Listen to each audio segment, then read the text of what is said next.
네, 안녕하세요. 역사통일방송 신통방통 우리역사입니다. 일본은 자신들의 한반도 침략과 식민 지배를 합리화하는 주요한 역사적 수단의 하나로 광개토 왕릉비에 등장하는 왜를 기내 야마토왜로 둔갑시켜 그 왜가 한반도로 진출해 식민지를 경영했다고 하는 이른바 임나 일본부설의 근거로 삼았습니다. 하지만 이에 대해 지난 방송에서 4세기 말 5세기 초 일본의 기내 야마토 정권이 서부 일본을 통합하지도 못했거니와 더구나 한반도로 진출해 기마 전투력을 가진 가야와 대적할 만한 군사력도 변변히 갖추지 못하였다는 점에 대해 살펴봤습니다.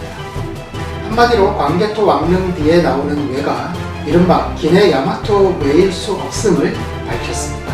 그렇다면 광개토 왕릉비에 나오는 왜는 과연 일본 열도의 어느 지역, 어떤 성격의 왜였을까요? 이번 방송에서는 광개토 왕릉비에 나오는 왜가 일본 북큐슈의 미토시마 반도에 있던 가야 계열의 왜 세력이라고 하는 북역사학계의 연구 성과를 바탕으로 몇 가지 주요한 내용 중심으로 소개하도록 하겠습니다. 북역사학계에서는 광개토 왕릉비에 나오는 왜가 일본 북큐슈의 미토시마 반도에 있던 가야계의 왜 세력이라는 것을 몇 가지 근거를 들어 밝히고 있습니다. 우선 북역사학계에서는 4세기 말 5세기 초 이전부터 한반도의 가야 사람들이 일본의 이토시마 반도에 진출해 고국의 생활 방식대로 살고 있었고, 이들이 고국 가야가 고구려 신라에 대적해 백제와 동맹을 맺고 싸울 때 고국을 지원해 싸움에 나섰다고 보고 있습니다. 현해탄을 면하고 이키섬을 눈앞에 둔 이토시마 반도는 바다를 사이에 두고 낙동강 하류에 있던 가야와 마주하고 있습니다. 한반도에서 일본 열도와 가장 가까운 거리에 북규수가 있고, 그 중에서도 한반도에 제일 가까이 접한 곳이 이토시마 반도입니다.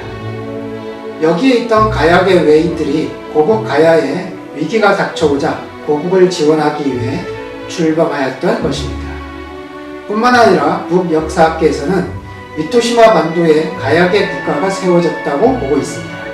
그렇다면 어떻게 해서 일본의 이토시마 반도에 가야계 사람들이 국가를 이루고 살고 있었다고 보는 것일까요? 그 근거의 하나로 꼽을 수 있는 것이 바로 이토시마 반도에 조선식 산성이 있었다고 하는 사실입니다. 성곽의 축조는 국가 권력의 존재를 의미하는 징표로 삼을 수 있습니다. 이토시마 반도 남쪽 배후에 있는 조선식 산성으로 알려진 라이 산성이 자리하고 있습니다. 일본 열도 내에 있는 조선식 산성들은 위치 선택과 성벽 축조 방법, 숨은 자리 등에서 고구려 산성의 특징을 가지고 있습니다. 일본 열도 내의 조선식 산성들은 평야를 옆에 낀 산에 몇 개의 산봉우리들과 한 개 또는 두 개 이상의 골짜기를 포함하고 있고, 성벽들을 산 능선을 따라 돌아가면서 쌓고 골짜기를 지나가게 되는 경우에는 반드시 수구문을 설치하였고 성문시설이 있었습니다. 이러한 축조 기술은 라이산성에서도 찾아볼 수 있습니다. 고구려 산성의 특징이 백제와 신라, 가야에 전파되었고, 일본 열도로 진출한 조선 사람들에 의해 일본 열도에까지 이어졌다고 하겠습니다. 또한 라이산성이 한반도 가야 출신 사람들이 쌓은 성이라는 점은 다음의 사실들에서 잘 알 수 있습니다. 첫 번째로 꼽을 수 있는 것은 이 산성을 오랫동안 스스기라고 하는 조선말로 불려왔다는 사실입니다. 일본의 고대 역사책들인 고사기나 일본 서기에는 가야 사람들이 일본에서 스스키의 궁시를 짓고 그 안에서 살았다고 쓰여 있습니다. 스스는 두두이며 두두는 원래 두둑, 둔덕을 가리키는 조선말이었으며 그 이후 일본말 스스로 전화되었고, 기는 조선의 옛말로 성을 의미했습니다. 따라서 일본말 스스키는 둔덕섬, 즉 산성을 가리키며 결국 고사기 등의 일본 역사 기록은 조선 사람들이 산성 아래 궁시를 짓고 살았다는 것을 말해주고 있습니다.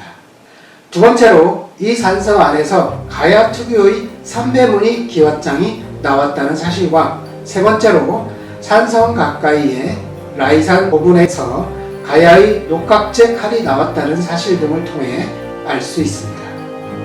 다음으로 5세기 초를 기점으로 이토시마 반도에서의 무덤 형식이 가야의 초기 무덤 형식인 횡렬식 돌방 흙무덤으로 돌발적인 변화가 나타났다는 사실입니다. 일본에서 횡렬식 돌방 흙무덤이 처음으로 나타난 곳이 바로 이토시마 반도 일대입니다. 또한 그와 병행하여 보병용 무기 대신 기마전투 방식에 맞는 각종 무기류와 마구류가 등장했습니다. 뿐만 아니라 U자형 보습과 괭이, 세활총, 쇠도끼 등 그 이전에는 보이지 않던 농구와 공구가 출현한 사실, 고온에서의 제철 기술을 기반으로 하는 도질 토기의 제작과 금광의 개발 등 이제까지 볼 수 없었던 새로운 변화들이 종합적이고 체계적으로 나타나고 있습니다. 이것은 한마디로 한반도 가야 사람들이 이토시마 반도에 집단적으로 진출했다는 사실을 말해주고 있습니다. 이와 같이 가야 사람들에 의한 새로운 농공구의 보급과 기마전투 무기류로의 새로운 변화들은 5세기 말 6세기 초 기내 야마토 지역에서의 변화보다 100년이나 앞선 것들입니다.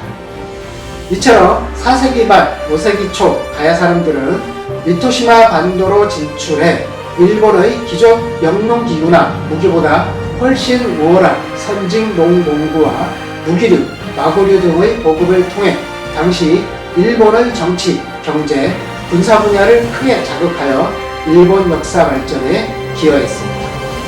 이러한 사실들을 감안하여 다시 광개토 왕릉비에 나타난 외의 한반도 진출을 놓고 보면 5세기 초 일본 규슈 이토시마 반도로 진출한 가야 사람들이 고국 가야와 동맹관계에 있던 백제가 고구려의 남방 진출에 의해 위기를 맞게 되자 백제를 지원하는 전쟁에 참가하게 되었던 것으로 볼 수 있습니다.